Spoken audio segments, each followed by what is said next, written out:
عزیز طلبہ و طالبات، فروغ فاؤنڈیشن آن لائن اسکول کے ذریعے یکساں نصاب کے مطابق تعلیم حاصل کریں۔ اگر ہماری ویڈیوز پسند آئیں تو چینل کو سبسکرائب کریں اور دوستوں کے ساتھ شیئر کریں اور بیل آئیکن کو لازمی دبائیں تاکہ آئندہ آنے والی تعلیمی ویڈیوز آپ حاصل کر سکیں۔ السلام علیکم بچوں، کیسے ہیں آپ؟ امید ہے کہ آپ سب اپنے گھروں میں خیر و عافیت کے ساتھ ہوں گے۔ بچوں، فاروق فاؤنڈیشن آن لائن اسکول سے آپ مکمل تعلیم حاصل کر کے بورڈ کا امتحان برائے جماعت نہم اور دہم بہتر طور پر پاس کر سکتے ہیں۔ آپ اپنی عمر اور تعلیم کے مطابق مزید تعلیم حاصل کر سکتے ہیں۔ والدین سے فون یا کمپیوٹر پر ہماری ویڈیوز کے ذریعے تعلیم حاصل کرنے کی درخواست کریں۔ روزانہ 1 سے 2 گھنٹے آن لائن پڑھائی کریں اور جب آپ اسکول جائیں گے تو آپ کو مزید کسی مدد کی ضرورت نہیں ہوگی۔ اس طرح پڑھائی کر کے آپ اپنا وقت اور والدین کے اخراجات میں بچت کر سکتے ہیں۔ آن لائن اسکول کی کوئی فیس نہیں ہے۔ آپ زوم پر بھی کلاسز کا فائدہ اٹھا سکتے ہیں۔ ہر مضمون کی مکمل تعلیمی ویڈیو موجود ہے۔ بچوں، امید ہے کہ آپ سب اس سے فائدہ اٹھائیں گے۔ اعوذ باللہ من الشیطان الرجیم، بسم اللہ الرحمن الرحیم۔ رب زدنی علما، اے میرے رب میرے علم میں اضافہ فرما۔ السلام علیکم بچوں، امید ہے کہ آپ سب اپنے گھروں میں خیر و عافیت کے ساتھ ہوں گے۔ بچوں، آج ہم اپنی 5ویں جماعت کی اسلامیات کی کتاب کا سبق نمبر 21 حضرت عثمان غنی رضی اللہ تعالیٰ عنہ پڑھیں گے اور سمجھیں گے۔ بچوں، سبق شروع کرنے سے پہلے میں آپ کو یہ بات بتا دوں کہ حضرت عثمان غنی رضی اللہ تعالیٰ عنہ ہمارے خلیفہ بھی تھے اور حضور صلی اللہ علیہ وآلہ وسلم کے داماد ہونے کا بھی شرف انہیں حاصل تھا۔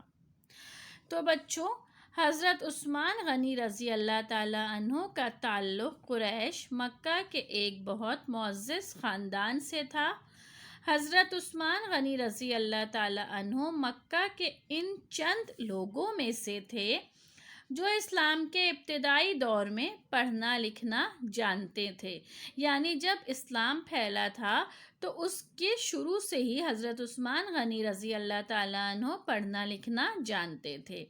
حضرت عثمان رضی اللہ تعالیٰ عنہ بڑے ہوئے تو کپڑے کی تجارت کی اور جلد ہی ان کا شمار امیر لوگوں میں ہونے لگا۔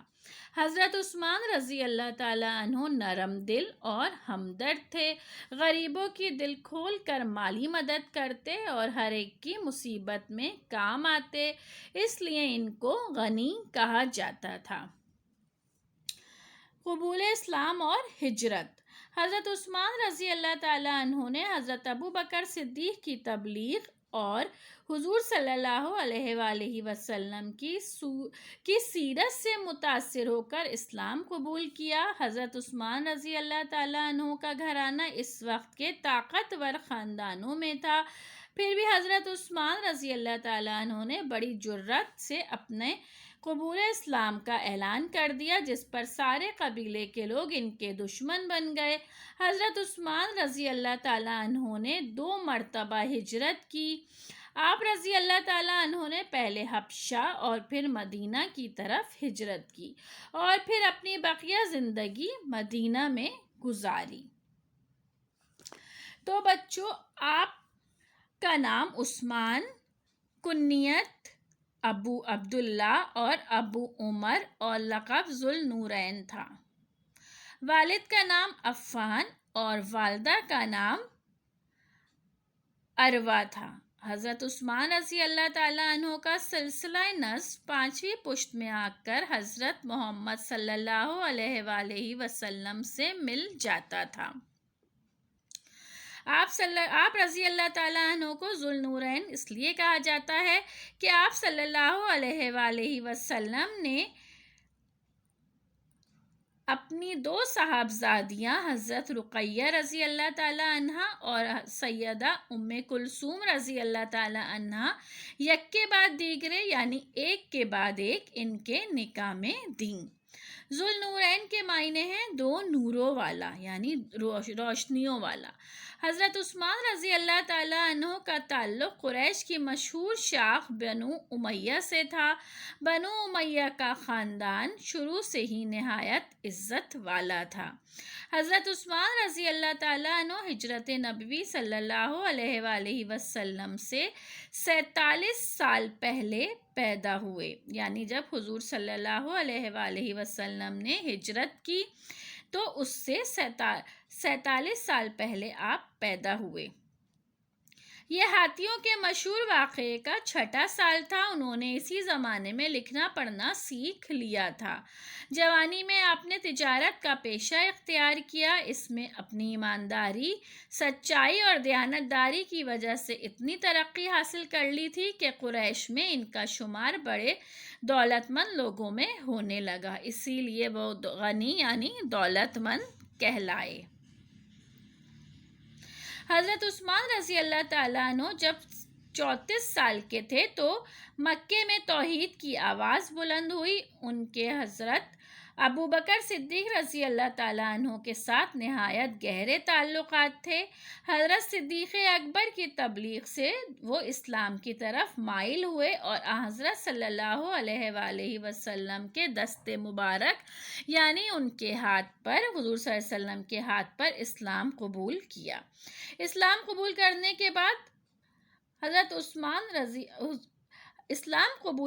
کے بعد حضور اکرم صلی اللہ علیہ وآلہ وسلم نے اپنی بیٹی حضرت رقیہ کا نکاح ان سے کر دیا۔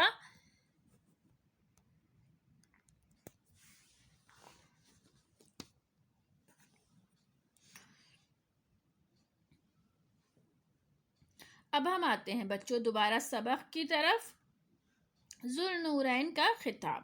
حضرت عثمان رضی اللہ تعالیٰ عنہ صرف غزوہ بدر میں اپنی بیوی حضرت رقیہ کی بیماری کی وجہ سے شریک نہ ہو سکے۔ سیدہ رقیہ حضور صلی اللہ علیہ وسلم کی صاحبزادی تھی اور اسی بیماری کے دوران انتقال کر گئیں۔ جب غزوہ بدر میں مسلمانوں کی فتح کی خبر حضرت عثمان رضی اللہ تعالیٰ عنہ کے پاس یعنی مدینہ پہنچی تو حضرت عثمان رضی اللہ تعالیٰ عنہ اپنی بیوی حضرت رقیہ کی تدفین کر رہے تھے۔ نبی کریم نے انہیں ان اعزازات اور مال غنیمت سے نوازا جو غزوہ بدر میں شرکت کرنے والے مجاہدین کو ملے تھے۔ حضرت رقیہ رضی اللہ تعالیٰ عنہ کے وصال یعنی انتقال کے بعد حضور صلی اللہ علیہ وآلہ وسلم نے اپنی دوسری صاحبزادی سیدہ ام کلثوم کا نکاح بھی حضرت عثمان رضی اللہ تعالیٰ عنہ سے کر دیا، اسی لیے ان کو ذوالنورین کا خطاب ملا۔ ذوالنورین یعنی 2 نور والے۔ جب صلح حدیبیہ کا معاہدہ ہوا تو حضرت عثمان رضی اللہ تعالیٰ عنہ کو ہی مذاکرات کے لیے قریش اور مکہ والوں کے پاس بھیجا گیا۔ تو بچوں حضرت عثمان رضی اللہ تعالی عنہ حضور صلی اللہ علیہ وآلہ وسلم کی 2 بیٹیوں سے ان کا نکاح ہوا تھا۔ حضور صلی اللہ علیہ وآلہ وسلم نے اپنی 2 بیٹیوں کو ان کے نکاح میں دیا تھا، یعنی جب ان کی ایک بیوی کا انتقال ہوا تو حضور صلی اللہ علیہ وسلم نے اپنی دوسری بیٹی کو ان کے نکاح میں دے دیا۔ حضرت عثمان رضی اللہ تعالیٰ عنہ کے اسلام لانے کی وجہ سے تمام رشتہ داروں نے ان سے منہ موڑ لیا تھا۔ حضرت عثمان رضی اللہ تعالیٰ عنہ ان کی زیادتیاں برداشت کرتے رہے۔ بالآخر جب اللہ تعالیٰ کی طرف سے ہجرت کی اجازت ملی تو کفار کی زیادتیوں سے بچنے کے لیے حضرت عثمان رضی اللہ تعالیٰ عنہ اپنی بیوی حضرت رقیہ کو لے کر حبشہ چلے گئے۔ چند سال وہاں رہنے کے بعد مکے واپس ہوئے۔ چند دنوں کے بعد ہجرت کر مدینہ آئے۔ کنواں وقف کر دیا۔ جب مکہ سے مدینہ ہجرت ہوئی تو مہاجروں کو مدینے میں پینے کے پانی کی بہت دشواری تھی۔ حضرت عثمان رضی اللہ تعالیٰ عنہ نے ایک یہودی سے میٹھے پانی کا کنواں خرید کر تمام لوگوں کے لیے وقف کر دیا تاکہ تمام مسلمان آرام سے پانی پی سکیں۔ یہ اسلامی تاریخ کا پہلا وقف تھا جس پر آپ صلی اللہ علیہ وآلہ وسلم نے حضرت عثمان رضی اللہ تعالیٰ عنہ کو جنت کی بشارت دی۔ بچوں، حضرت عثمان رضی اللہ تعالیٰ عنہ ان 10 لوگوں میں ان کا شمار ہوتا ہے جنہیں حضور صلی اللہ علیہ وآلہ وسلم نے ان کی زندگی میں ہی جنت کی بشارت دے دی تھی۔ اب ہم آتے ہیں بچوں دوبارہ سے سبق کی طرف۔ جیسے جیسے مدینہ کی آبادی بڑھی، مسجد نبوی میں مسلمانوں کو نماز کی ادائیگی کے لیے جگہ کم پڑنے لگی، اس لیے مسجد کی توسیع کی اشد ضرورت تھی، یعنی مسجد کو بڑا کرنے کی ضرورت تھی۔ اس وقت حضرت عثمان غنی رضی اللہ تعالیٰ عنہ آگے آئے اور اپنی جیب خاص سے اطراف کی زمین خرید کر مسجد نبوی کی توسیع میں مدد کی، یعنی مسجد کے آس پاس کی جو زمین تھی وہ حضرت عثمان غنی رضی اللہ تعالیٰ عنہ نے خرید کر اس میں مسجد کو بڑا کرنے میں مدد کی۔ غزوہ تبوک میں حضرت عثمان رضی اللہ تعالیٰ عنہ کی امداد۔ اس جنگ اسلام کے تمام اخراجات یعنی 10,000 لوگوں پر مشتمل لشکر کا تمام تر خرچ حضرت عثمان رضی اللہ تعالیٰ عنہ نے اکیلے اٹھایا۔ انہوں نے 1,000 اونٹ، 50 گھوڑے، 500 گھوڑے اور 1000 دینار اسلامی افواج کی مدد کے لیے دیے، اور حضور صلی اللہ علیہ وآلہ وسلم نے بشارت دی کہ آج کے بعد کوئی چیز عثمان رضی اللہ تعالیٰ عنہ کو نقصان نہ پہنچا سکے گی۔ حضرت ابوبکر صدیق کی خلافت کے دوران بھی حضرت عثمان غنی رضی اللہ تعالیٰ عنہ کو خاص عزت اور سیاسی اہمیت حاصل تھی۔ تو بچوں، غزوہ تبوک میں جب جنگ شروع ہونے والی تھی تو حضرت عثمان نے اس میں بھی مسلمانوں کی دل کھول کر مدد کی۔ 10,000 لوگوں پر مشتمل اس لشکر کا تمام خرچہ حضرت عثمان غنی رضی اللہ تعالیٰ عنہ نے اکیلے اٹھایا۔ انہوں نے جنگ کے لیے 1,000 اونٹ اور 50 گھوڑے اور 1000 دینار اسلامی افواج کی مدد کے لیے بھی دیے، یعنی انہوں نے اسلام کو پھیلانے میں بہت زیادہ خدمت کی اور حضور صلی اللہ علیہ وآلہ وسلم کا ہر طرح سے ساتھ دیا۔ اسلام کے تیسرے خلیفہ۔ مسلمان شورا کے رائے کے مطابق حضرت عثمان رضی اللہ تعالیٰ عنہ مسلمانوں کے تیسرے خلیفہ چنے گئے۔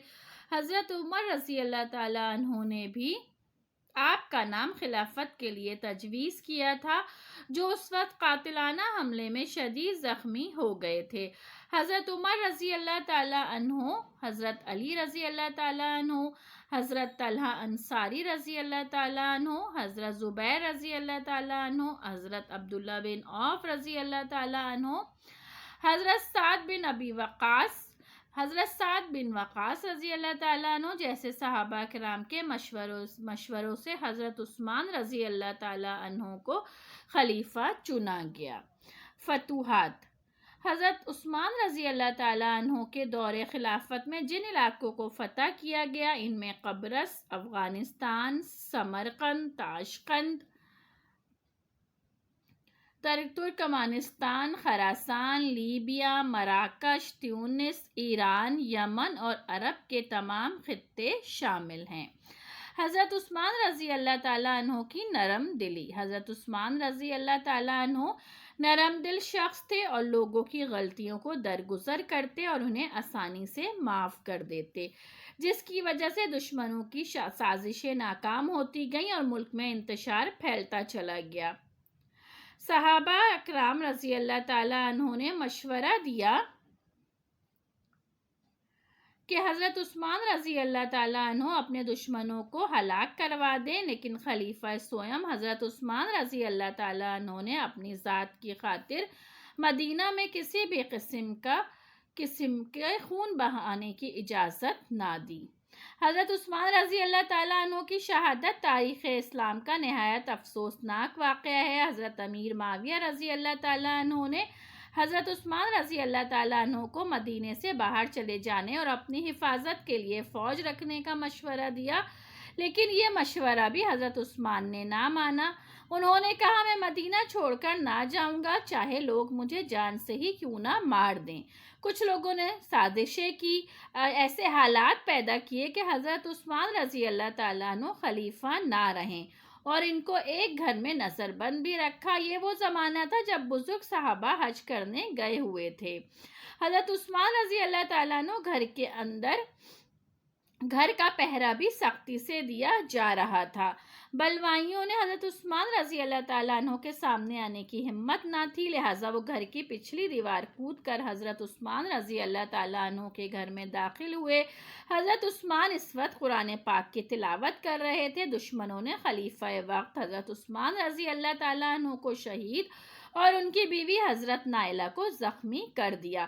یہ واقعہ بروز جمعہ 18 ذی الحج سن 35 ہجری کو پیش آیا۔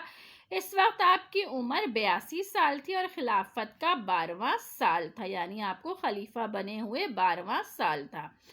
حضرت عثمان کی شہادت کے فوراً ہی بعد دشمنوں نے بیت المال بھی لوٹ لیا۔ قرآن پاک کی ترتیب۔ اسلامی فتوحات کے سنہری دور میں سب سے بڑا کام قرآن کی لکھائی کو محفوظ تحریری نسخے یا کتاب کی شکل دینا تھا۔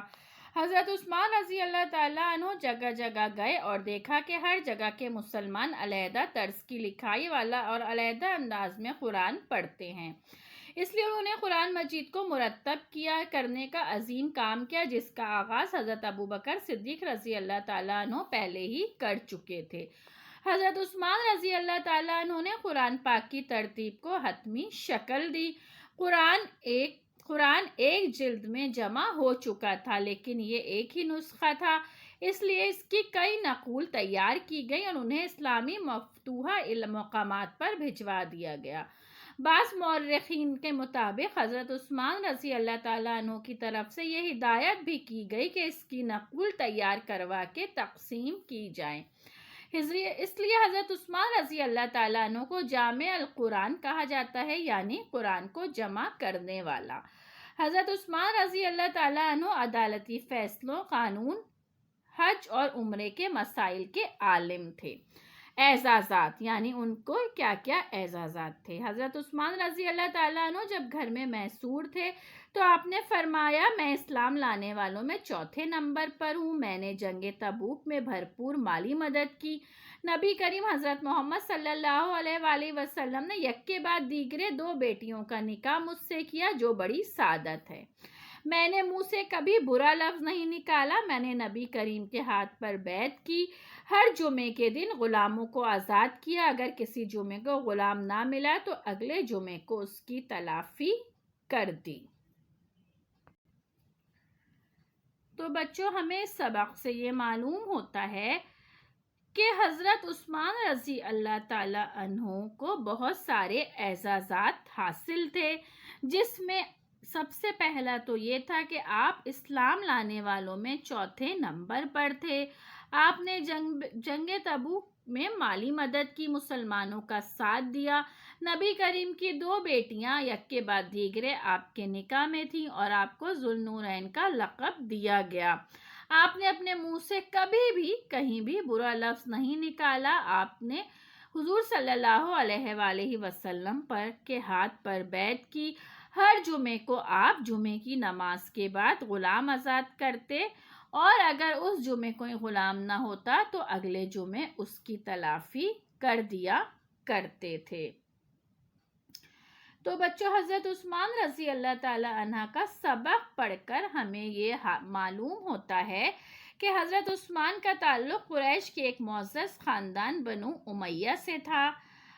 ان کو یک کے بعد دیگرے حضور صلی اللہ علیہ وآلہ وسلم نے اپنی 2 بیٹیاں حضرت رقیہ اور حضرت ام کلثوم رضی اللہ تعالیٰ عنہ نکاح میں دی۔